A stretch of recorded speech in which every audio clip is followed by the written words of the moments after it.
Hello everyone, welcome to my channel in study for you. आज हम करने वाले हैं अंडरस्टैंडिंग डिसिप्लिन एंड सब्जेक्ट का चैप्टर फर्स्ट।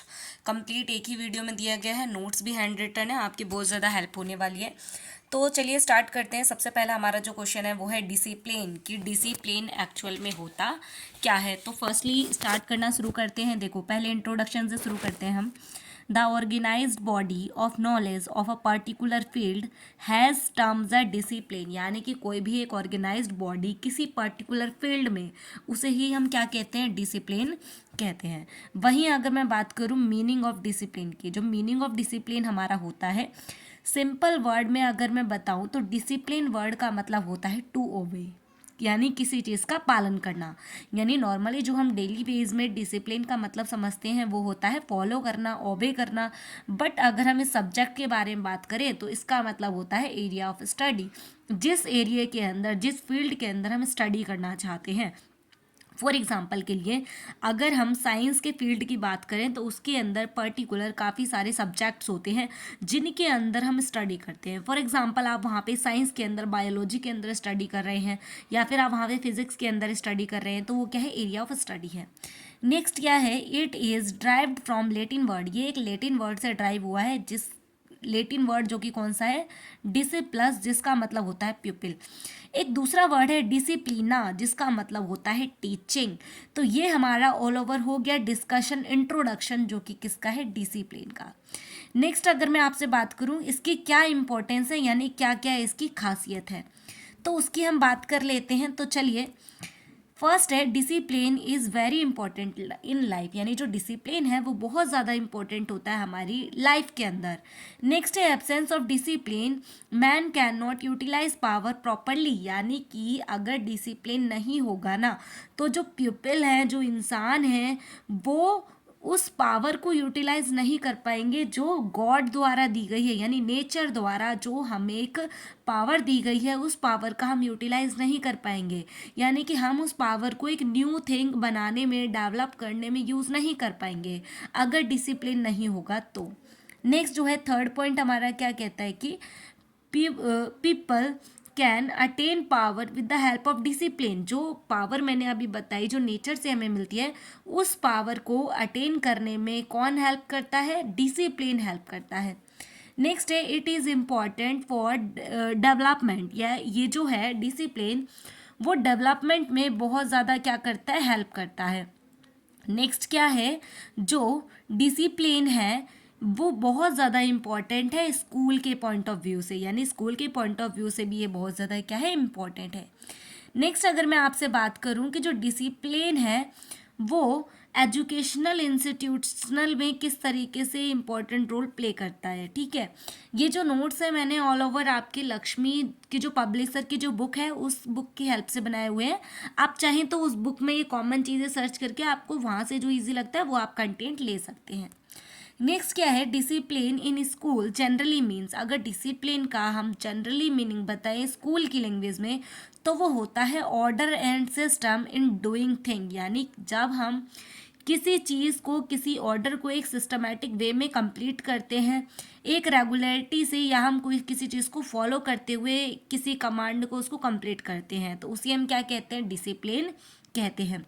नेक्स्ट वहीं अगर मैं बात करूं कि कुछ लोग ऐसा मानते हैं कि जो डिसिप्लिन है वो एक सिनोनियम है, तो एक्चुअली जो डिसिप्लिन है वो एक सिनोनियम नहीं है क्लास ऑर्डर का, क्योंकि अभी थोड़ी देर पहले हमने पढ़ा था कि एक तरीके से ऑर्डर हो सकते हैं क्लास में जो रेगुलरिटी से फॉलो करे जाते हैं, बट एक्चुअल में इसका जो सिनोनियम है वो क्लास ऑर्डर नहीं है।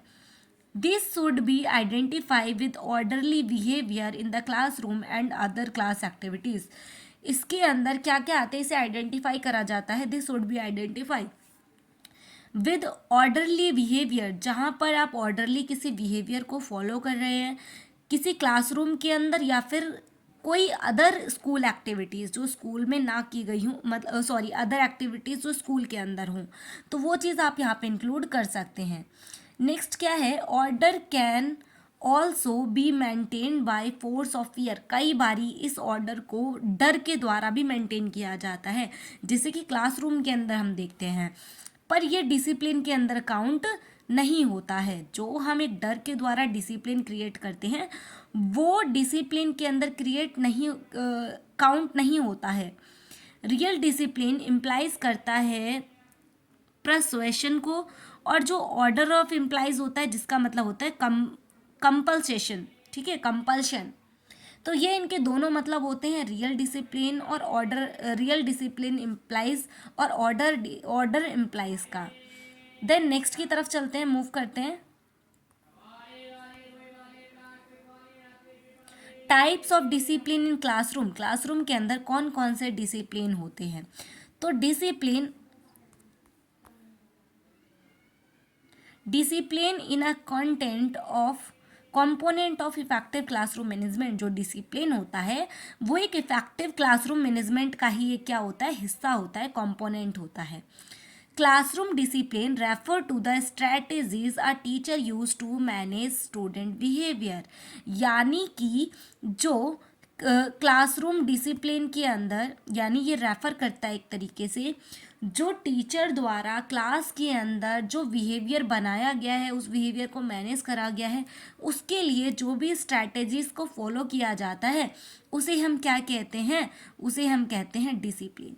यानी कि ऐसी स्ट्रैटेजीज जो टीचर द्वारा यूज करी गई हैं क्लास के बिहेवियर को मैनेज करने के लिए।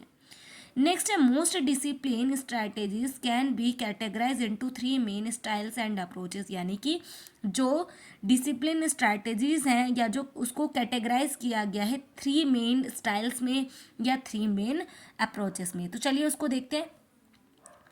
फर्स्ट है यहाँ पर प्रिवेंटिव डिसिप्लिन, सेकेंड है सपोर्टिव डिसिप्लिन और थर्ड है करेक्टिव डिसिप्लिन। तो ये 3 इसके पार्ट है, इसको आप देख लेना। नेक्स्ट है प्रिंसिपल ऑफ मेंटेनिंग डिसिप्लिन, वो कौन कौन से प्रिंसिपल हैं जिनके थ्रू आप डिसिप्लिन को मेंटेन कर सकते हैं। फर्स्ट है the base of discipline should be love, trust and goodwill, यानी कि जो डिसिप्लिन है वो प्यार, भरोसा और गुडविल के बेसिस पे बनाया जाता है, उसके बेसिस पे बनाते हैं उसको। नेक्स्ट है फियर और doubt based discipline is quite temporary और मोमेंट्री, यानी कि डर के बेस पे बनाया गया, डर या डाउट के बेसिस पे बनाया गया कोई डिसिप्लिन वो क्वाइट टेम्परेरी होता है, यानी टेम्परेरी कुछ टाइम के लिए होता है, मोमेंट्री। ठीक है, आप उसको चाहें तो मोमेंट्री लिख दो, आप चाहें तो उसको क्वाइट टेम्परेरी लिख दो। नेक्स्ट है good discipline should be based on cooperation, यानी कि जो गुड डिसिप्लिन होता है वो कोऑपरेशन पे बेस्ड होता है। कॉपरेशन यानी कि किस तरीके से, जैसे स्कूल में आप देखते हैं टीचर्स जो होते हैं, प्रिंसिपल्स जो होते हैं, हेडमास्टर्स जो होते हैं, वो सभी आपस में क्या करते हैं, कॉपरेट करते हैं, तो उस चीज़ पे बेस्ड होता है डिसिप्लिन। नेक्स्ट अगर मैं आपसे बात करूं, नेक्स्ट पॉइंट इसका क्या होगा, for maintaining discipline punishment should not be used, यानी कि जो डिसिप्लिन है उसको मेंटेन करने के लिए पनिशमेंट की ज़रूरत नहीं होती, ना ही आप उसको यूज़ करो। पर कई बारी हमें जब लगता है कि ऐसा पॉसिबल नहीं हो रहा जो हम करना चाहते हैं, तो हम पनिशमेंट की हेल्प ले सकते हैं, पर हमेशा नहीं। नेक्स्ट है to complete climate of school be made beautiful and coordinating, यानी कि हमें स्कूल का जो कम्प्लीटली एनवायरनमेंट है वो ब्यूटीफुल और कोऑर्डिनेटिंग बनाना चाहिए, उसके बेसिस पे हमें इसको फॉलो करना चाहिए कि जो एनवायरनमेंट है वो ब्यूटीफुल हो और साथ में कोऑर्डिनेट करने वाला हो एक दूसरे को। नेक्स्ट है the student should be provide knowledge about the improvement of knowledge, यानी कि हमें बच्चों को नॉलेज को इम्प्रूव करने के लिए प्रोवाइड करे जाने चाहिए। देखो हमें स्टूडेंट को प्रोवाइड करना चाहिए ऐसा नॉलेज कि हम नॉलेज को किस तरीके से इम्प्रूव कर सकते हैं, है ना, उसको इम्प्रूवमेंट करने के लिए हमें इसको नॉलेज को प्रोवाइड करना चाहिए। ठीक है, the student should be provide knowledge about the improvement of knowledge, knowledge को इम्प्रूवमेंट करने के लिए वो प्रोवाइड करे जाने चाहिए। नेक्स्ट टॉपिक हमारा स्टार्ट होता है यहाँ से, जो कि है एकेडमिक डिसिप्लिन। तो एकेडमिक डिसिप्लिन एक्चुअल में होता क्या है, academic discipline made up of 2 word, जो एकेडमिक डिसिप्लिन है वो 2 वर्डों से मिलके बना है। First is a academic, second is a discipline. तो एकेडमिक का मतलब होता है विच इज टू स्टडी, क्या आप स्टडी करते हैं, जो भी आप स्टडी करते हैं जहाँ पर, उसे कहता है एकेडमिक। डिसिप्लिन का मतलब होता है एरिया ऑफ स्टडी, जिस एरिया के अंदर आप स्टडी कर रहे हैं। नेक्स्ट है meaning of academic discipline, academic discipline का क्या मीनिंग होता है। तो एकेडमिक डिसिप्लिन का जो मीनिंग होता है एकेडमिक डिसिप्लिन और एकेडमिक फील्ड, एकेडमिक डिसिप्लिन की बात करें या एकेडमिक फील्ड की बात करें, ये दोनों ही नॉलेज की एक ब्रांच है, ठीक है। फॉर एग्जाम्पल के लिए अगर हम देखें, the branch of science are the commonly refer to as the scientific discipline. जो ब्रांच है साइंस की वो कॉमनली रेफर करती है साइंटिफिक डिसिप्लिन से। फॉर एग्जाम्पल के लिए अगर हम बात करें, physics, mathematics and computer science, ये सभी जो क्या है ब्रांचेस हैं साइंस डिसिप्लिन की। नेक्स्ट अगर हम वहीं पर ही बात करें, नेक्स्ट इसका मैंने एक आपको एक ड्रॉ आप देख लो, एक डायग्राम है। इसके अंदर आप चाहें तो आप इसको इस डायरेक्शन में रीड कर लें, चाहे तो आप इसको इस डायरेक्शन में रीड कर लें। अब इसका मतलब क्या हुआ कि सबसे पहले डिसिप्लिन होता है जो कि सबसे बड़ा एक ब्रॉडर पार्ट होता है डिसिप्लिन, जिसके अंदर आता है हमारा स्कूल सब्जेक्ट कि हम कौन से सब्जेक्ट आपका स्कूल आपको प्रोवाइड कर रहा है। नेक्स्ट आता है इसके अंदर कैरिकुलम की, उस स्कूल सब्जेक्ट के अंदर कौन सा कैरिकुलम आपको प्रोवाइड किया गया है। नेक्स्ट है सब्जेक्ट की, कौन सा सब्जेक्ट आप स्टडी करना चाहते हैं। नेक्स्ट है कंटेंट की, कौन सा कंटेंट उसके अंदर है। अगर हम इसको यहाँ से इधर की साइड पढ़ना शुरू करें तो कंटेंट क्या है, छोटा सा एक टॉपिक जो आप पढ़ना चाहते हैं, वो टॉपिक किस सब्जेक्ट का है और वो सब्जेक्ट किस करिकुलम के अंदर आता है। नेक्स्ट, क्या वो सब्जेक्ट आपके स्कूल में है, आपका स्कूल उस सब्जेक्ट को प्रोवाइड करता है। नेक्स्ट, उस सब्जेक्ट का डिसिप्लिन क्या है। ऑल ओवर ये सारी चीज़ें इस तरीके से आप इसके ग्राफ को कंप्लीट कर सकते हैं, डायग्राम को, सॉरी। अगर हम यहाँ पे बात करें in other word academic discipline और फील्ड, अदर वर्ड में अगर हम बात करें एकेडमिक डिसिप्लिन और फील्ड स्टडी होती है, एकेडमिक फील्ड ऑफ स्टडी वो ब्रांच होती है नॉलेज की, which is thought and research as a part of higher education, जहाँ पर आपको पढ़ाया जाता है या फिर आपको उस फील्ड में रिसर्च करवाई जाती है हायर एजुकेशन पे, उसे ही हम क्या कहते हैं एकेडमिक डिसिप्लिन या फिर हम उसको कहते हैं एकेडमिक डिसिप्लिन फील्ड, है ना, फील्ड ऑफ स्टडी। नेक्स्ट यहाँ पर अगर हम बात करें आपसे importance of academic discipline, importance of academic discipline कौन कौन सी होंगी, यानी वो कौन कौन सी इम्पोर्टेंस होंगी जो एकेडमिक डिसिप्लिन इन एजुकेशन के अंदर आती होंगी। तो यहाँ पर फर्स्ट है आपका it is technical term for organisation of learning and systematic production of new knowledge, यानी कि ये एक टेक्निकल टर्म है किस चीज़ के लिए, ऑर्गेनाइजेशन ऑफ लर्निंग, जहाँ पर भी आप ऐसी ऑर्गेनाइजेशन जहाँ पर आप लर्निंग कर रहे हैं, जहाँ पर आप सिस्टमैटिक प्रोडक्शन कोई भी नॉलेज का हो रहा है, न्यू नॉलेज का, उसे हम क्या कहते हैं एकेडमिक डिसिप्लिन, वहाँ पर इंपॉर्टेंस होता है। नेक्स्ट है कि discipline are identify with thought of subject, जो डिसिप्लिन है वो आइडेंटिफाई करता है कि आपको इस सब्जेक्ट में क्या पढ़ाया जाना चाहिए। Every subject thought at school और university can not be called discipline, यानी कि हर एक सब्जेक्ट जो आपको पढ़ाया जा रहा है स्कूल या यूनिवर्सिटीज़ में, आप उसको डिसिप्लिन नहीं कह सकते। नेक्स्ट बात कर लेते हैं नेचर और करेक्टरिस्टिक्स की डिसिप्लिन की। तो नेक्स्ट देखिए यहाँ पर, it is body of specialised knowledge, ये एक ऐसी बॉडी होती है जो स्पेशलाइज्ड नॉलेज होती है जिसके पास। नेक्स्ट है ये discipline have theories and concept, यानी हर एक डिसिप्लिन का, हर एक सब्जेक्ट का अपनी पर्टिकुलर थ्योरीज और कॉन्सेप्ट होते हैं, है ना, और हर एक डिसिप्लिन के अपने स्पेसिफिक ऑब्जेक्ट और रिसर्च होती है कि उसे किस फील्ड पे रिसर्च करनी है। नेक्स्ट अगर मैं आपसे बात करूँ कि इट यूज स्पेसिफिक टर्मिनोलॉजी, हर एक डिसिप्लिन, हर एक सब्जेक्ट अपनी स्पेसिफिक टर्मिनोलॉजी को यूज़ करता है कि वो कौन से टर्म को यूज़ करना चाहता है। वो यूज़ करता है स्पेसिफिक मेथडोलॉजी, यानी कि हर एक सब्जेक्ट की, हर एक डिसिप्लिन के अपने अपने मेथड्स होते हैं उसको एक्सप्लेन करने के। नेक्स्ट है इंस्टीट्यूशनल मैनिफेस्टेशन, यानी कि हर एक इंस्टीट्यूशन क्या क्या फैसिलिटीज़ आपको प्रोवाइड कर रहा है उस सब्जेक्ट को पढ़ाने में। नेक्स्ट है स्पेसिफिक रिसर्च मेथड, यानी कौन कौन से स्पेसिफिक रिसर्च मेथड को वहाँ पे यूज़ करा जा रहा है जहाँ पर आप वो सब्जेक्ट पढ़ना चाहते हैं sorry. It have community of expert, यहाँ पर कम्युनिटी एक्सपर्ट होते हैं जो आपको चीज़ें सिखाते हैं, है ना। नेक्स्ट क्या है यहाँ पर, it have important part of cultural heritage, यानी इसमें कल्चरल हेरिटेज का भी बहुत बड़ा इंपॉर्टेंट रोल होता है क्योंकि आप देखते हैं जो हमारे कल्चर और हमारे पुराने जो पूर्वज होते हैं वो काफ़ी सारी चीज़ें समझ के पढ़ के वो चीज़ें रिटर्न फॉर्म में हमें देकर गए हैं ताकि हम उसको आने वाले टाइम में पढ़ सकें। तो जो कल्चरल हेरिटेज है वो वहाँ पर बहुत ज़्यादा इंपॉर्टेंट रोल प्ले करती है। नेक्स्ट है इट प्रोड्यूस न्यू नॉलेज। ये क्या करते हैं, एक न्यू नॉलेज को हमें प्रोवाइड करता है। अगर मैं यहाँ पर आपसे बात करूँ कितने टाइप्स होते हैं, टाइप्स ऑफ एकेडमिक डिसिप्लिन, तो different type of discipline at school and university level it generally divide into two types. यानी कि जितने भी डिफरेंट टाइप ऑफ डिसिप्लिन, यानी कि जो different type of discipline schools में या यूनिवर्सिटीज़ लेवल पर हैं उनको डिवाइड करा गया है टू टाइप्स के अंदर। तो वो टाइप्स कौन कौन से उनको देख लेते हैं। On the basis of subject studied और स्कूल, यानी कि उन सब्जेक्ट के बेसिस पे इसको कैटेगराइज करा गया। फर्स्ट है नेचुरल साइंस, सेकेंड है ह्यूमैनिटीज़। अच्छा, नेचुरल साइंस के अंदर आप साइंस के कॉन्सेप्ट्स को पढ़ते हैं। नेक्स्ट है ह्यूमैनिटीज़ के अंदर आप सोशल साइंस और सिविक्स, ज्योग्राफी, वो सारी चीज़ें पढ़ते हैं। मतलब ह्यूमैनिटीज़ के अंदर आप आर्ट्स वाले सब्जेक्ट पढ़ते हैं मेनली। सोशल साइंस के अंदर आप हिस्ट्री, ज्योग्राफी, पॉलिटिक्स वो सभी पढ़ते हैं। फॉर्मल साइंस के अंदर आप साइंस के कंटेंट को पढ़ सकते हैं। और कॉमर्स के अंदर आप पढ़ते हैं कॉमर्स वाली चीज़ों को, जैसे कि इकोनॉमिक्स हो गई, आपकी अकाउंटेंसी हो गई, ये सभी सब्जेक्ट इसके अंदर आप पढ़ते हैं। नेक्स्ट पढ़ते हैं on the basis of teaching learning methodology. यानी टीचिंग लर्निंग मैथडोलॉजी के बेसिस पे आप कौन कौन से इसको कैटेगराइज किया गया है।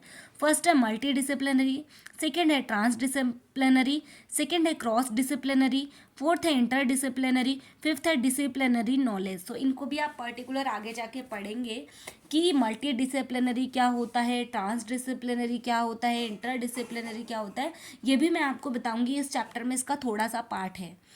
नेक्स्ट अगर हम बात करें role of disciplinary knowledge in school curriculum, ये भी इंपॉर्टेंट क्वेश्चन है एक, कि स्कूल कैरिकुलम के अंदर डिसिप्लिनरी नॉलेज का क्या रोल है। तो सबसे पहले बात कर लेते हैं मीनिंग ऑफ डिसिप्लिनरी नॉलेज। तो discipline is a systematised body, ये एक सिस्टमेटाइज्ड बॉडी होती है ऑफ नॉलेज की इन आ वेल प्लान्ड स्ट्रक्चर, जो कि एक वेल प्लान्ड स्ट्रक्चर होता है। अगर वहीं मैं आपको एक दूसरे डेफिनेशन की बात करूं, the knowledge of such discipline in known as disciplinary knowledge, यानी ऐसी नॉलेज जो आपको the knowledge of such discipline, ऐसी नॉलेज जो आपको डिसिप्लिन के बारे में बताती है, उसे हम डिसिप्लिनरी नॉलेज कहते हैं।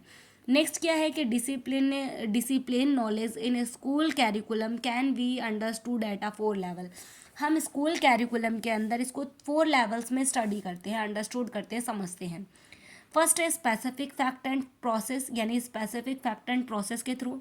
सेकंड है बेसिक आइडियाज़ के थ्रू हम इसको समझते हैं। नेक्स्ट है कॉन्सेप्ट के थ्रू हम इसको समझते हैं। फोर्थ है थॉट सिस्टम के थ्रू हम इसको समझते हैं।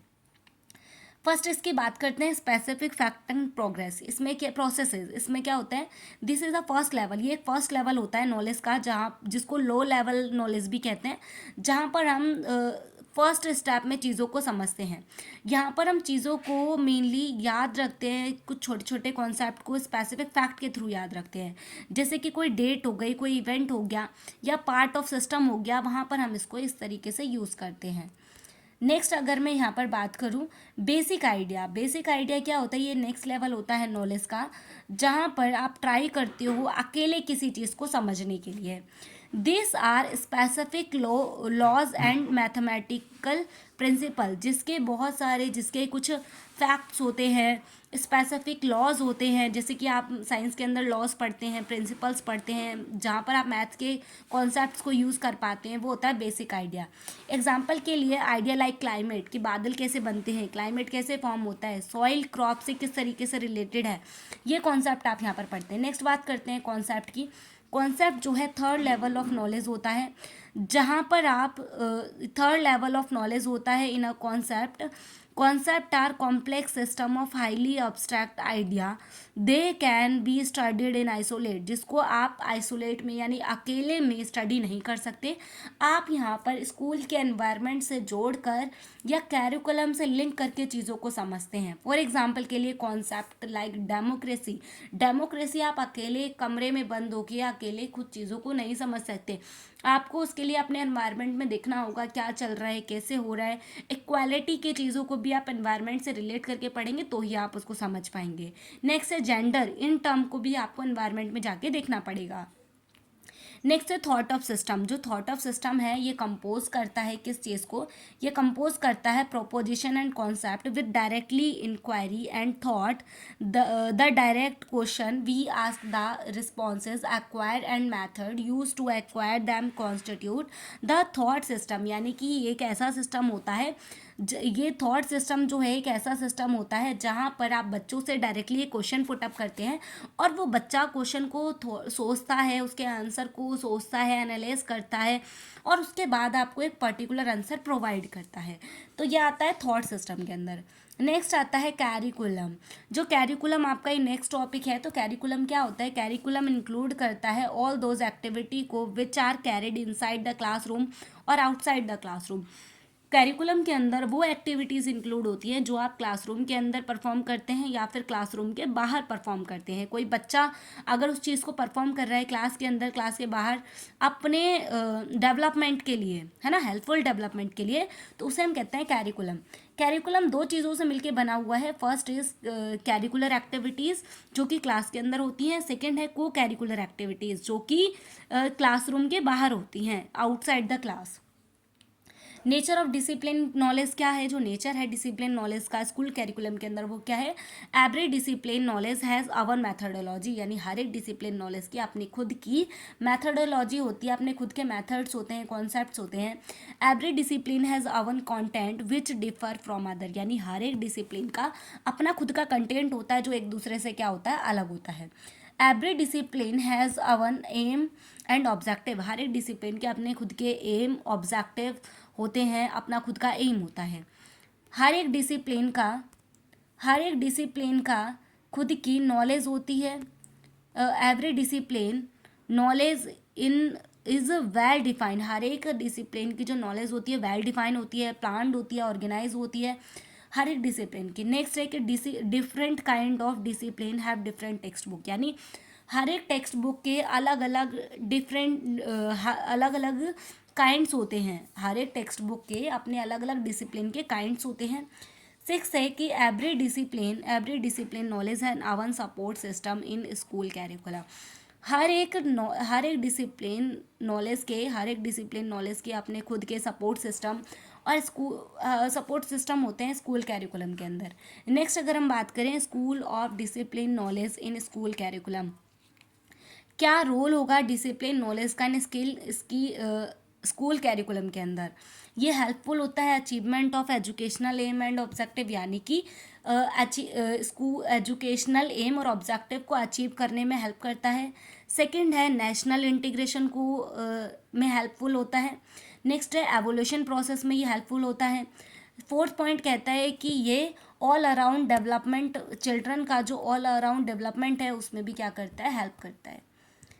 नेक्स्ट पॉइंट है fifth, development of social awareness. यानी सोशल अवेयरनेस को डेवलप करने में भी ये मेन इंपॉर्टेंट रोल प्ले करता है। सिक्स क्या है, ये डेवलपमेंट ऑफ कल्चरल सिविलाइजेशन में भी हेल्प करता है। नेक्स्ट ये हेल्प करता है सिलेक्शन ऑफ टीचिंग मेथड की, कौन कौन से टीचिंग मेथड टीचर को यूज़ करने चाहिए। ये प्रिपरेशन ऑफ बुक में हेल्प करता है। नेक्स्ट क्या है, वेल ऑर्गेनाइज एजुकेशनल सिस्टम को बनाने में हेल्प करता है। नेक्स्ट ये स्किल को डेवलप करने में भी हेल्प करता है। नेक्स्ट क्या डिफरेंसेस क्या क्या होंगे डिसिप्लिन एंड स्कूल सब्जेक्ट में। तो इसका फर्स्ट जो डिफरेंस होगा, discipline refer to branch of academic study. जो डिसिप्लिन है वो एक ब्रांच है, वो रेफर करता है ब्रांच ऑफ एकेडमिक स्टडी से। और जो स्कूल सब्जेक्ट है वो रेफर करता है ब्रांच ऑफ नॉलेज स्टडीड और थॉट। क्या आपको पढ़ाया जाता है और कितनी आपको इस चीज़ की नॉलेज है, वहाँ से ये क्या करता है कि रेफर करता है। सेकेंड है ये प्रोड्यूस करता है एकेडमिक ऑफ स्पेशलाइजेशन। ये एकेडमिक और स्पेशलाइजेशन चीज़ों को प्रोड्यूस करता है और ये प्रोवाइड करता है आपको बेसिक स्टडी ऑफ नॉलेज किसी भी कंटेंट की। नेक्स्ट है इट नेचर इज़ कॉम्प्लेक्स। इसका जो नेचर होता है वो कॉम्प्लेक्स होता है और इसका नेचर जो होता है वो क्या होता है, सिंपल होता है। ये इंक्लूड करता है कॉम्प्लेक्स थ्योरीज ऑफ एजुकेटर्स को, है ना, और ये इंक्लूड करता है सिंपल आइडियाज़ और इन्फॉर्मेशन को। जो डिसिप्लिन है वो discipline aim is development of specialised knowledge and skill. जो डिसिप्लिन होता है वो उसका जो एम होता है वो स्पेशलाइज्ड नॉलेज और स्किल को डेवलप करना होता है। पर जो सब्जेक्ट मैटर का जो एम होता है वो डेवलप करना होता है स्किल और अवेयरनेस को। ये लेस स्कोप, इसका जो स्कोप होता है डिसिप्लिन का वो लेस होता है, और स्कूल सब्जेक्ट का जो स्कूल सब्जेक्ट का जो स्कोप होता है वो वास्ट यानी बहुत बड़ा होता है। नेक्स्ट अगर हम बात करें कंस्ट्रक्शन ऑफ स्कूल सब्जेक्ट, आप कैसे इस कंस्ट्रक्ट कर सकते हैं स्कूल सब्जेक्ट को, तो the formation of a school subject broadly constructed involve 3 levels, इसको 3 लेवल में कैटेगराइज करा गया है। फर्स्ट है सोसाइटल कैरिकुलम, जिसको आप आइडियल और एब्स्ट्रैक्ट कैरिकुलम भी कहते हैं। सेकंड है प्रोग्रामेटिक कैरिकुलम, जिसको आप टेक्निकल और ऑफिशियल कैरिकुलम भी कहते हैं। नेक्स्ट है क्लासरूम कैरिकुलम, जो कि क्लास के अंदर बनाया जाता है, क्लास का जो कैरिकुलम है उसे कहते हैं। मतलब जो कंस्ट्रक्शन है यानी इसको स्कूल सब्जेक्ट को 3 लेवल्स पे बनाया जाता है, जो कि लेवल ये है। नेक्स्ट है सब्जेक्ट मैटर नॉलेज, नेक्स्ट आपका जो टॉपिक है ये हमारा सेकेंड लास्ट टॉपिक है। इसके बाद हमारा एक और टॉपिक है जो कि है अल्टरनेटिव डिसिप्लिन। तो चलिए इसको और डिस्कस कर लेते हैं। इसमें क्या है कि मीनिंग क्या होगा, meaning subject knowledge in the actual knowledge teachers as experts to teach, यानी जो सब्जेक्ट मैटर होता है वो एक सब्जेक्ट की नॉलेज होती है, एक्चुअल नॉलेज होती है, जो टीचर या एक्सपर्टीज द्वारा आपको पढ़ाया जाता है, टीच करवाया जाता है। या तो आप इसको लिख सकते हैं कि this is knowledge about the subject teacher is going on teach, यानी कोई भी सब्जेक्ट टीचर जब आपको पर्टिकुलर किसी सब्जेक्ट की नॉलेज दे रहा है तो उसे आप कहते हैं सब्जेक्ट मैटर नॉलेज। जो नॉलेज अबाउट मेजर कॉन्सेप्ट, इसके जो है कुछ मेजर कॉन्सेप्ट हैं, वो कौन कौन से हैं, वो है concept of curriculum content big thought, जैसे मैथ, साइंस, हिस्ट्री, ये सभी आ जाएंगे। यहाँ पर क्या है, teacher need to know about their subject, teacher को अपने सब्जेक्ट के बारे में क्या क्या पता होना चाहिए। पहला, टीचर को अपने कॉन्सेप्ट्स क्लियर होने चाहिए कि क्या वो पढ़ाने वाले हैं। नेक्स्ट, अच्छा सब्जेक्ट मैटर एक्चुअली वो होते हैं जैसे कि आप कोई सब्जेक्ट पढ़ाना चाहते हैं तो उसे आप उस सब्जेक्ट से रिलेटेड जो मैटर होगा, जो कंटेंट होगा, उसे बोलते हैं। तो टीचर को क्या क्या क्लियर होना चाहिए, फर्स्ट उसको कॉन्सेप्ट क्लियर होना चाहिए, सेकंड उनको फैक्ट क्लियर होने चाहिए कि इस फैक्ट का क्या मतलब हो गया। नेक्स्ट है थ्योरीज एंड डिसिप्लिनरी नॉलेज उनको पता होनी चाहिए। नेक्स्ट है कि शुड हैव फैक्चुअल नॉलेज उनको होनी चाहिए। नेक्स्ट है guiding their student achieve well in future, यानी ऐसी गाइडेंस प्रोवाइड करनी चाहिए ताकि फ्यूचर में उनका जो स्टूडेंट्स है वो बेटर चीज़ों को अचीव कर सके। नेक्स्ट है उनको एक टीचिंग मेथड का यूज़ करना आना चाहिए कि किस तरीके से कहाँ पर कौन सा टीचिंग मेथड यूज़ होना है। नेक्स्ट है need and importance of subject matter knowledge, subject matter knowledge की क्या क्या नीड और इम्पॉर्टेंस होंगी। तो present the information is based way, यानी कि जो आज वो पढ़ रहा है वो प्रजेंट चीज़ों, जो आज वो प्रजेंट में पढ़ रहे हैं वो किसी इन्फॉर्मेशन पे बेस्ड होना चाहिए। नेक्स्ट है बेस्ट वे में उनको पढ़ाया जाना चाहिए। Designing and planning word for student, यानी कि जो डिज़ाइन कराना, मतलब जो भी कंटेंट उनको दे रहे हैं वो डिज़ाइन और पहले से डिज़ाइन करा होना चाहिए और प्लान करा हुआ होना चाहिए।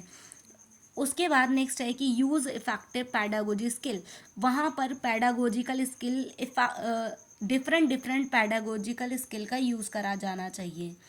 नेक्स्ट क्या है कि नीड लर्निंग प्रोसेस स्मूथली, यहाँ पर जो लर्निंग प्रोसेस है वो स्मूथली बना हुआ होना चाहिए। नेक्स्ट है ये इम्पॉर्टेंट रोल प्ले करता है हेल्दी डिस्कशन के लिए, ये इम्पॉर्टेंट है फॉर्मेटिव एंड सोमेटिव फीडबैक के लिए भी, और ये high quality of teaching learning process के लिए भी बहुत ज़्यादा इम्पॉर्टेंट रोल प्ले करता है। ये it is important for progress के लिए भी बहुत ज़्यादा इम्पॉर्टेंट होता है, यानी कि प्रोग्रेस के लिए भी इसकी ज़रूरत पड़ती है। It make learning process become interesting and easy, ये जो है लर्निंग प्रोसेस को बहुत ज़्यादा इंटरेस्टिंग और ईजी बनाता है। नेक्स्ट क्या है, it is important to career growth of student, ये स्टूडेंट के करियर ग्रोथ में भी बहुत ज़्यादा इंपॉर्टेंट रोल प्ले करता है। It makes positive pupil relationship, ये प्यूपिल यानी स्टूडेंट और टीचर के बीच में एक पॉजिटिव रिलेशनशिप बिल्ड करने में हेल्प करता है। अकॉर्डिंग टू सुलेमन टोपोलॉजी एक क्या कहते हैं साइकोलॉजिकल साइंटिस्ट थे जिन्होंने इस सब्जेक्ट मैटर नॉलेज को 3 टाइप्स में कैटेगराइज करा है। फर्स्ट है यहाँ पर कंटेंट नॉलेज, सेकंड है कैरिकुलर नॉलेज, थर्ड है पैडागोजिक सब्जेक्ट नॉलेज। तो इन तीनों को अलग अलग पढ़ते हैं जरा। ये एक मैंने यहाँ पर एक चार्ट बनाया हुआ है, आप इसकी हेल्प से इसको समझ सकते हैं। तो जो सब्जेक्ट नॉलेज टाइप्स हैं, 3 टाइप है। पहला है कंटेंट नॉलेज, सेकेंड है कैरिकुलम नॉलेज, थर्ड है पेडागोजिकल नॉलेज। तो कंटेंट नॉलेज क्या होता है कि the kind of knowledge that comes from text book and reference book, यानी ऐसी नॉलेज जो टेक्स्ट बुक और बुक से निकल के रेफरेंस बुक या फिर टेक्स्ट बुक से जो निकल के आ रही है, ऐसी नॉलेज उसे हम कहते हैं कंटेंट नॉलेज। नेक्स्ट है कैरिकुलम नॉलेज। कैरिकुलम नॉलेज का मतलब होता है एक specialised knowledge of teacher for creating effective teaching and learning environment, जो कि एक इफेक्टिव और टीचिंग एनवायरनमेंट को क्रिएट करता है, उसे हम कहते हैं कैरिकुलम नॉलेज। नेक्स्ट है pedagogical knowledge. How to organise and represent content from a variety of learner less और प्लानिंग, यानी कि लेक्चर लेस और प्लानिंग, यानी कि जो किस तरीके से आप इसको कौन कौन सी पैडागोजी, कौन कौन सी स्ट्रैटेजीज को फॉलो करेंगे उस कंटेंट को अपने स्टूडेंट तक डिलीवर करने के लिए, यानी किस तरीके से आप उसको प्रेजेंट करेंगे, तो वो सारी चीज़ें आती हैं पैडागोजिकल नॉलेज के अंदर। नेक्स्ट है way to improve subject matter knowledge. किस तरीके से आप सब्जेक्ट मैटर नॉलेज को इम्प्रूव कर सकते हैं। पहला है प्रेजेंटेशन और सेमिनार, यानी सेमिनार और प्रेजेंटेशन के थ्रू भी आप इस चीज़ को इम्प्रूव कर सकते हैं। सेकंड है visit exhibition and public lecture, यानी पब्लिक लेक्चर्स बाय एक्सपर्ट्स के थ्रू प्रोवाइड करके, या फिर आप यहाँ पे म्यूज़ियम या एग्जीबिशन वगैरह में विज़िट करके भी अपनी स्किल्स को इम्प्रूव कर सकते हैं। नेक्स्ट है क्या कि ऑनलाइन कोर्स के थ्रू भी आप क्या कर सकते हैं, अपने सब्जेक्ट मैटर को इम्प्रूव कर सकते हैं। नेक्स्ट है रीडिंग बुक। आप बुक्स को रीडिंग कर सकते हैं, आर्टिकल्स को, रिपोर्ट को, या फिर कोई जो रिसेंट रिसर्च हुई है उनके बेसिस पे कंटेंट पढ़ सकते हैं अपने सब्जेक्ट एरिया में। जैसे कि आप साइंस के टीचर हैं तो आप साइंस से रिलेटेड फिलहाल में क्या चल रहा है उससे रिलेटेड चीज़ों को देख सकते हैं। नेक्स्ट है स्कूल कोलैबोरेशन, यानी किसी दूसरे स्कूल से आप कोलैबोरेट कर सकते हैं जहाँ से आपको आइडियाज़, व्यूज़ और नॉलेज और स्पेसिफिक सब्जेक्ट मैटर मिलता रहे, तो वहाँ वो भी आपके लिए बहुत ज़्यादा क्या है, इफेक्टिव रहेगा। नेक्स्ट क्या है डिसिप्लिनरी, क्या होता है, ये आपका नेक्स्ट टॉपिक स्टार्ट हो गया है। It refer to expertise in our discipline and which are specific area of knowledge. ये रेफ़र करता है, डिसिप्लिनरिटी रेफ़र करता है ऐसे एक्सपर्टीज से जहाँ पर आप स्पेसिफिक एरिया और नॉलेज के बारे में पढ़ते हैं, है ना, तो उसे कहते हैं disciplinary. It include the understand of methodology and the capacity of obtain analyse specialise knowledge for various application. यहाँ पर इंक्लूड करा जाता है किस तरीके से आप चीज़ों को समझ रहे, आप समझने के लिए कौन कौन सी मैथडोलॉजी, कैपेसिटी, उसको ऑब्टेन करने के लिए, एनालाइज करने के लिए आप क्या यूज़ कर रहे हैं, वह अलग अलग टाइप्स की नॉलेज और एप्लीकेशन को, तो उसे हम इन चीज़ों को हम यहाँ पे इंक्लूड करते हैं। इसके थ्रू आप रियल लाइफ प्रॉब्लम्स को भी सॉल्व कर सकते हैं। It is a broad category, ये एक ब्रॉड कैटेगरी होती है एकेडमिक डिसिप्लिन की, जहाँ पर आप वेरियस सब डिसिप्लिन और सब्जेक्ट के बारे में स्टडी करते हैं। It is important to construct new knowledge, ये न्यू नॉलेज को बनाने में बहुत ज़्यादा इंपॉर्टेंट रोल प्ले करता है। Next, no area of knowledge is isolate, यहाँ पर कोई भी no area of knowledge in isolate, there is a connection between all field of knowledge, यानी इसका कोई आइसोलेट नॉलेज नहीं है, यानी कोई अलग नॉलेज नहीं है इसकी, ये एक फील्ड है नॉलेज की, ठीक है, इसका कोई पर्टिकुलर एरिया नहीं है कि जहाँ पे आप पढ़ लो, इसको आप ऑल ओवर चीज़ों से कनेक्ट करके स्टडी कर सकते हैं। यानी आपको अगर मैं बात करूँ डिसिप्लिन पर्टिकुलर एक स्पेसिफिक सब्जेक्ट की स्टडी कर रहे थे, पर डिसिप्लिनरी के अंदर अगर आप दूसरे सब्जेक्ट की हेल्प लेना चाहें, आप 2 से 3-4 सब्जेक्ट को इकट्ठा पढ़ना चाहें तो वो भी आप पढ़ सकते हैं। डिसिप्लिनरी में कोई लिमिट्स नहीं होती, यहाँ पर आप सारी चीज़ों को पढ़ सकते हैं। Next, it emphasise the potential of boundary crossing of discipline for new learning to create new insights, यानी कि यहाँ पर कोई बाउंड्रीज नहीं होती, आप उन बाउंड्रीज को क्रॉस कर सकते हैं न्यू लर्निंग नॉलेज को बिल्ड करने के लिए। नेक्स्ट है क्या क्या डिफरेंट डिसिप्लिनरीज कौन कौन सी होती हैं। 3 टाइप के डिसिप्लिनरी यहाँ पे हैं। फर्स्ट है इंटर डिसिप्लिनरी, सेकेंड है मल्टी डिसिप्लिनरी, थर्ड है ट्रांस डिसिप्लिनरिटी। तो इंटर डिसिप्लिनरिटी क्या होता है, इंटर डिसिप्लिनरिटी को इंटीग्रेट नॉलेज ऑफ 2 और मोर डिसिप्लिनरी, जहाँ पर आप 2 से ज़्यादा टाइप ऑफ डिसिप्लिन की नॉलेज को इकट्ठा करके पढ़ते हैं और यहाँ पर आप डिसिप्लिनरी बाउंड्रीज को क्रॉस कर जाते हैं। नेक्स्ट है मल्टी डिसिप्लिनरी। क्या होता है, आप मल्टीपल डिसिप्लिन्स यहाँ पर वर्क करते हैं एक साथ, पर यहाँ पर बाउंड्रीज को क्रॉस नहीं कर सकते आप। ट्रांस डिसिप्लिनरी के अंदर आप मल्टीपल डिसिप्लिन्स और मल्टीपल ऑर्गेनाइजेशन एक साथ काम करते हैं, और यहाँ पर आप डीप नॉलेज किसी भी कंटेंट की लेते हैं, और यहाँ पर आप बाउंड्रीज को क्रॉस कर सकते हैं। नेक्स्ट अगर मैं यहाँ पर आपको बात करूँ अल्टरनेटिव डिसिप्लिन की, तो अल्टरनेटिव डिसिप्लिनरिटी क्या होता है, ये आपका लास्ट टॉपिक है और मोस्ट इंपॉर्टेंट टॉपिक है एग्जाम के पॉइंट ऑफ व्यू से। जितने टॉपिक मैंने आपको इसमें बताए हैं, एक तो एकेडमिक डिसिप्लिन मोस्ट इंपॉर्टेंट है, एग्जाम में बार बार रिपीट होता है। नेक्स्ट आपका रोल ऑफ टीचर क्या होगा, सब्जेक्ट मैटर वाला कंटेंट मोस्ट इंपॉर्टेंट है, काफ़ी सालों से रिपीट हो रहा है। नेक्स्ट है ये अल्टरनेटिव डिसिप्लिनरी, जो कि आपका मोस्ट इंपॉर्टेंट टॉपिक है, ये भी आप देख लीजिए। इसमें क्या होता है कि अल्टरनेटिव डिसिप्लिनरी मेनली क्या होता है कि different pedagogical approach are use in educational activity that perform outside the college और स्कूल। यानी कि जो आप अलग अलग टाइप की पैडागोजिकल अप्रोचेस या अलग अलग टाइप की एक्टिविटीज़ आप यूज़ करते हैं किसी भी स्कूल के अंदर, स्कूल या कॉलेज के बाहर, जो भी आप पैडागोजिकल अप्रोचेस यूज़ करते हैं एजुकेशनल एक्टिविटीज़ के लिए, परफॉर्म करते हैं, जो कि आउटसाइड द कॉलेज और स्कूल। सिंपल वे में अगर मैं आपको बताना चाहूँ, जब आप स्कूल के बाहर यानी स्कूल में बिना जाए कोई चीज़ों को सीखते हैं, पढ़ते हैं, उसे हम कहते हैं alternatives of discipline, alternatives to disciplinary. इसमें क्या है कि many people in India think करते हैं, बहुत सारे लोग इंडिया के क्या सोचते हैं कि जो अल्टरनेटिव डिसिप्लिन है वो स्पेसिफिक नीड है। अल्टरनेटिव डिसिप्लिन क्या है, एक स्पेसिफिक नीड है, बट एक्चुअल में ऐसा नहीं है। एक्चुअल में using different approaches to learn away mainstreaming for drop out, यानी ड्रॉप आउट या फिर गिफ्टेड स्टूडेंट या पीपल हैविंग स्पेसिफिक इंटरेस्ट या वर्किंग स्टूडेंट, उन सभी के लिए जो एजुकेशन बनाई गई है, उन एजुकेशन को गेन करना। यानी कि जैसे मान लो आप ड्रॉप आउट हो, आप मतलब वर्किंग है, या फिर आप कुछ चीज़ों को ओपन से पढ़ाई कर रहे हैं, घर बैठ के आप चीज़ों को सीख रहे हैं, तो वो सारी चीज़ें आती हैं अल्टरनेटिव्स टू डिसिप्लिनरी के अंदर। तो ये किस लिए है, इसका पर्पस क्या था, मेनली पर्पस लिखें चाहे आप इसको इंपॉर्टेंस लिखें, दोनों ठीक है।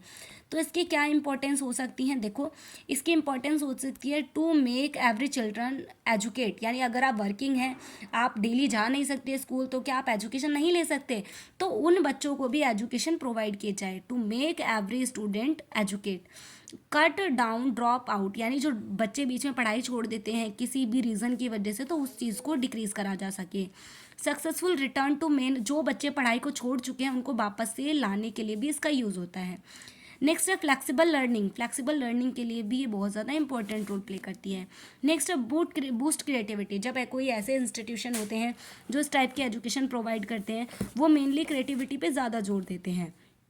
नेक्स्ट है फ्री एक्सप्रेशन फ्री होता है, स्मॉल क्लास होते हैं, स्मॉल साइज क्लास होते हैं, और इंटरेस्ट बेस्ड लर्निंग यहाँ पर होती है, क्योंकि बच्चा अपने हिसाब से चीज़ों को पढ़ सकता है। नेक्स्ट क्या है कि वेज ऑफ अल्टरनेटिव एजुकेशन, कौन कौन से तरीके हैं जिनके थ्रू हम अल्टरनेटिव एजुकेशन को गेन कर सकते हैं। फर्स्ट है यहाँ पर ऑन स्कूलिंग, सेकेंड है आउटडोर स्कूलिंग, यानी स्कूल के बाहर, और ऑन स्कूलिंग स्कूल के अंदर पढ़ाई करना, वर्ल्ड स्कूलिंग, नेक्स्ट है ऑनलाइन लर्निंग, और अगला है world of method education, next है alternative education institution in India. तो पहले को हम एक्सप्लेन करना शुरू करते हैं। ऑन स्कूलिंग क्या होता है कि स्टूडेंट डिसाइड करते हैं कि आपको कब पढ़ना है और क्या पढ़ना है ना। तो ये सारी चीज़ें यहाँ पर आती हैं। To motivate the attend class freedom of choice, वो अपने चॉइस के अकॉर्डिंग चीज़ों को, अपने चॉइस के अकॉर्डिंग क्लास को अटेंड कर सकते हैं, है ना। उनके पास पूरी फ्रीडम होती है कि कब वो क्लास को अटेंड करना चाहते हैं, कितना पढ़ना चाहते हैं, कब पढ़ना चाहते हैं, सारी चीज़ें। नेक्स्ट है समर हिल स्कूल इसी टाइप का एक एग्जाम्पल है। समर हिल स्कूल, ये इंग्लैंड के स्कूल्स हैं जो कि एग्जाम्पल है ऑन स्कूल्स का। समर हिल स्कूल प्रोवाइड करते हैं different classes but not compulsory, ये डिफरेंट टाइप के क्लासेस प्रोवाइड करते हैं, पर ये क्या है, कंपलसरी नहीं होता है कि बच्चों को अटेंड करना ही करना है। This type of institute boost positive attitude and greater flexibility, इस टाइप के इंस्टीट्यूशन बच्चों के अंदर पॉजिटिव एटीट्यूड और ग्रेटर फ्लेक्सिबिलिटी को इम्प्रूव करते हैं। नेक्स्ट है नेक्स्ट है आपका, इसका मेन कॉज क्या है कि स्ट्रेस को कम से कम कर सके और ये लाइफ स्किल को इम्प्रूव कर सके, डेवलप कर सके। नेक्स्ट है वर्ल्ड स्कूलिंग। वर्ल्ड स्कूलिंग के अंदर आप क्या पढ़ते हैं, it is form of experimental learning. एक एक्सपेरिमेंटल लर्निंग होती है जहाँ पर इन्वॉल्व करते हैं ट्रैवलिंग अराउंड द वर्ल्ड। यानी आपने देखा होगा कई बार ऐसी रिसर्च होती है, कई ऐसे सारे चैनल्स भी आते हैं जहाँ पर आपको विजिट्स, ट्रैवल्स करवाया जाता है। जैसे डिस्कवरी वगैरह में लोग विजिट्स करने जाते हैं, ट्रैवल करते हैं और वहाँ पर चीज़ों को सीखते हैं एक्सपेरिमेंट के थ्रू। तो ये सारी चीज़ें वर्ल्ड स्कूलिंग के अंदर आती हैं। जो एली गॉर्जन ने एक फैंसी नाम दिया था इसको, वर्ल्ड स्कूलिंग का। ठीक है, चिल्ड्रन एक्सप्लोर करते हैं डिफरेंट कल्चर को, सिटीज़ को, और लर्न करते हैं अपने एक्सपेरिमेंट्स के बेसिस पे। ये प्रोवाइड करता है ग्लोबल एजुकेशन को। नेक्स्ट है हमारा ऑनलाइन लर्निंग। ऑनलाइन लर्निंग से तो आप बहुत अच्छे तरीके से एजुकेट हैं, आप बहुत अच्छे से इस चीज़ को समझ सकते हैं। ये एक इलेक्ट्रॉनिक डिवाइस होता है, आप उससे कहीं भी पढ़ सकते हैं चीज़ों को। ये टेक्नोलॉजी डिफाइन करता है, टेक्नोलॉजी डेफिनेटली ऑफ़र करते हैं अल्टरनेटिव मेथड्स को, क्योंकि आप यहाँ पर बिना मतलब कहीं जाए अपने घर से ही चीज़ों को पढ़ सकते हैं, कोई भी टॉपिक देख सकते हैं। तो एक बहुत अच्छा मेथड है अल्टरनेटिव टीचिंग, अल्टरनेटिव डिसिप्लिनरिटी का। ठीक है, जहाँ पर आप ज़्यादा से ज़्यादा चीज़ों को सीख सकते हैं। इसका सबसे अच्छा एग्जाम्पल क्या है, यूट्यूब, जहाँ से आप काफ़ी सारे चीज़ों को देख सकते हैं। आई होप आपको ये वीडियो हेल्पफुल लगा होगा। अगर वीडियो हेल्पफुल है अपने फ्रेंड्स के साथ शेयर ज़रूर करें, और अगर आप ऐसे ही और वीडियोस चाहते हैं तो चैनल को सब्सक्राइब करें, बेल आइकन को क्लिक कर लें ताकि आने वाला नेक्स्ट वीडियो का नोटिफिकेशन आपको तुरंत ही मिल जाए। Thank you so much watching this video.